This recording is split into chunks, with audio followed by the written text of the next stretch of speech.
You're listening to the Abolitionist Roundtable, patriotic Black American conservative all-access radio, with your hosts, Del, Phil, and Janice. They're leading the charge in advancing the conservative revolution. Join the conversation at 734-822-1600. All right, thank you for joining us. One more time, we're going to take this journey down Freedom's Highway. One of the things I want to just mention, if you watched the debate the other day, give me some of your feel of where we at right now. I seen Rubio and Cruz going at Trump. I believe that not only do they need to build their numbers up, but then they trying to get momentum. So a couple of things they're trying to do. They're trying to build their numbers up. So I mean, they got to get this momentum going. If they don't, I mean, he has so much momentum. He's so far ahead that I mean, he can just wipe them. He can really wipe them out. So I think they really, give me your opinion on it. But they're gonna have to get some. They're gonna have to. Here, folks, let me just say this right here. Donald Trump's a nice guy, but to be honest with you, he's a liberal. He is a moderate.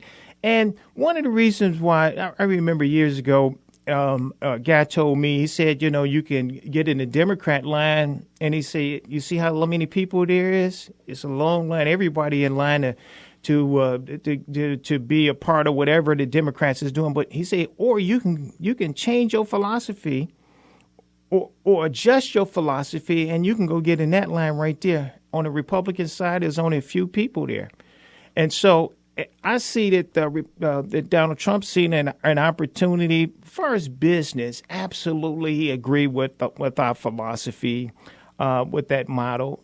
Right now, where we at right now, is the social issues the most important? Well, absolutely, to me, marriage and protecting life, absolutely it is.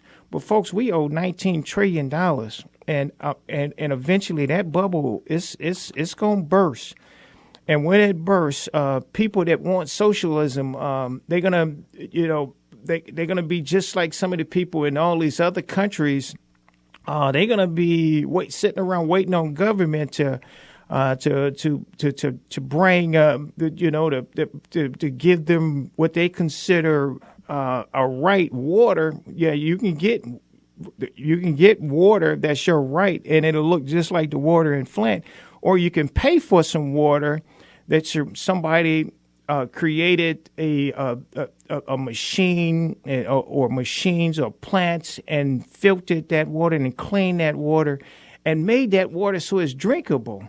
And so that process, it costs money for them to create that process and to bring you a clean drinking water. So here, let's go back for a minute, and then we're going to continue. A matter of fact, let me go back for a minute. I did something a couple of weeks ago, where I was off. And matter of fact, can you tell me that Janice and the Ladies Roundtable do a great job last week? Awesome. And so I want you to watch out. The Ladies Roundtable, they're really growing their audience. And so that's the next big deal right here. In the Abolitionist Roundtable, we are champions of making sure that conservative woman voice is out there. Absolutely, we are the champion. We're leading a leading voice and helping conservative women out there. All right, but anyway, I want to go back. It was something that I played a soundbite last week. We know that a couple weeks ago that President Obama went and he spoke at I had to. I know this was a couple of weeks ago, but I got to point this out, that a couple of weeks ago, he spoke at a Muslim church. He spoke at a synagogue and told people, not a synagogue, but spoke at a mosque, and people that most people never been in a facility like this. It looked like your church, blah, blah, blah, blah, and so on and so forth. But anyway, and I pointed out that this was a segregated mosque. That means that women on one side, men on another side. Yeah, you notice that Democrats, they love segregation.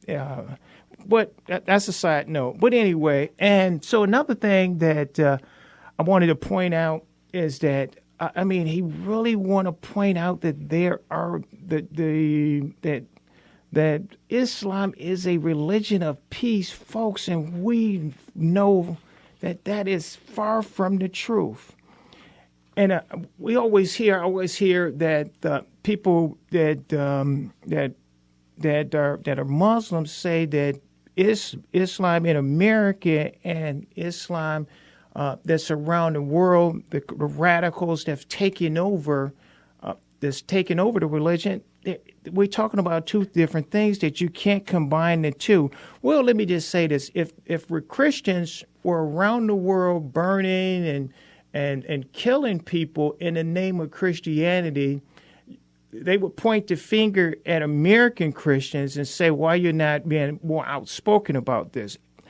And so my question for the second half of the show, and then I got to go back and read this history of the Democrat Party, because it's important that we keep their fingerprints on their history of what they did, because today they're the ones that are champions of African Americans. Now, that's why I don't call myself an African American, because we see what they did is they had blacks redefine themselves as a new group. So because they're now African Americans and not blacks, now the Democrats can say, we've always been champions, and you can't say that it's hypocrisy. I want Pat to hold on just a minute. I'm going to get with you. And they can keep saying that we've always been champions for civil rights, and we've been very outspoken about racism, even though they're the ones that their party is the ones that created all these problems that were happening during that time. And we're going to get into it in just a minute. But I want to ask a question, and I want to show you something. Again, the president was at a mosque. I'm going to show you something, but I want to ask a question. I want to set up why is the president a so-called Christian? I'm curious. Why is he a Christian when we can see that he really loves Islam? And I'm curious. I mean, his passion. He has so much passion for Islam, and how was he converted to Christianity? So that's the question on the second half of the show. So again, why is President Obama a so-called Christian? Yeah, for me, he's a so-called Christian.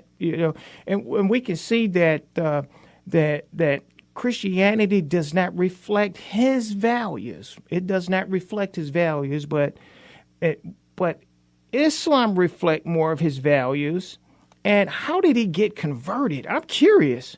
So let's go back for a minute. The president spoke at a mosque a couple of weeks ago, and he wanted to make sure that people knew that this is no different than your church and so on and so forth. This is from USA Today.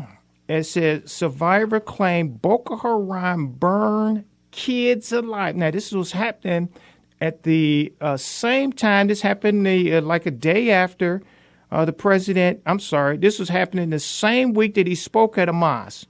President Obama spoke at a mosque, and this is from USA Today.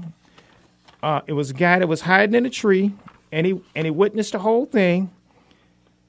He said that Boko Haram, which is Islam or ISIS or whatever you want to call it, Boko Haram is just it's an arm.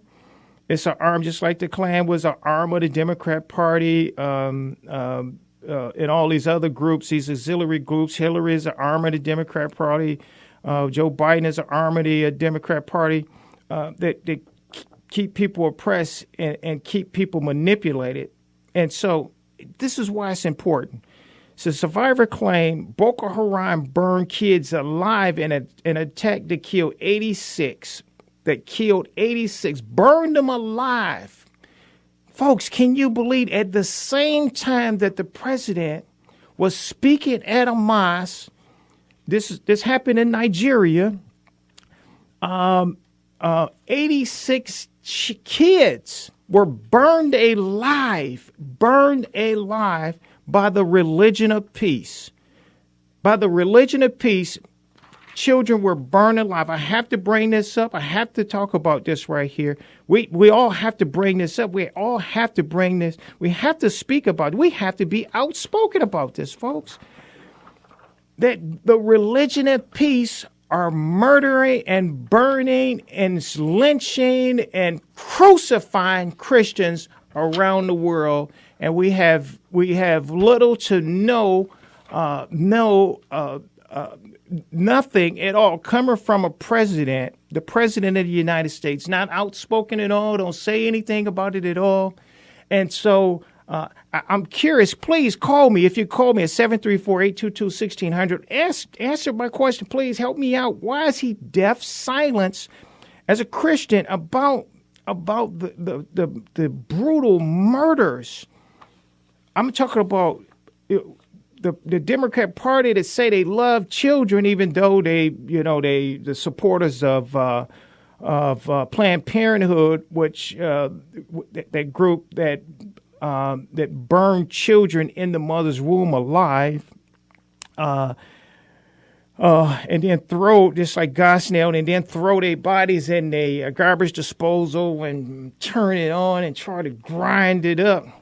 And if they can't, they call a plumber and ask him to take it out, and they throw it in the garbage. And you can find all the remains of our children, the most precious, the most innocent, right in the back of the building. The Democrat Party is very outspoken about that. Matter of fact, did you hear Donald Trump in the last debate still champion?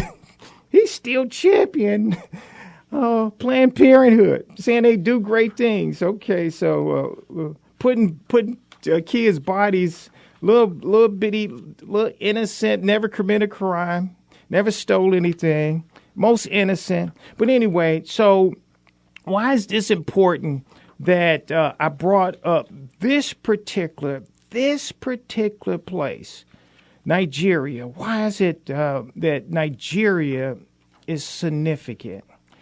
Well, the reason why Nigeria is significant is that Obama refused. Remember this? I read this a couple months ago, back over the summer. Remember, he went on his African crusade, and he was over there promoting homosexuality.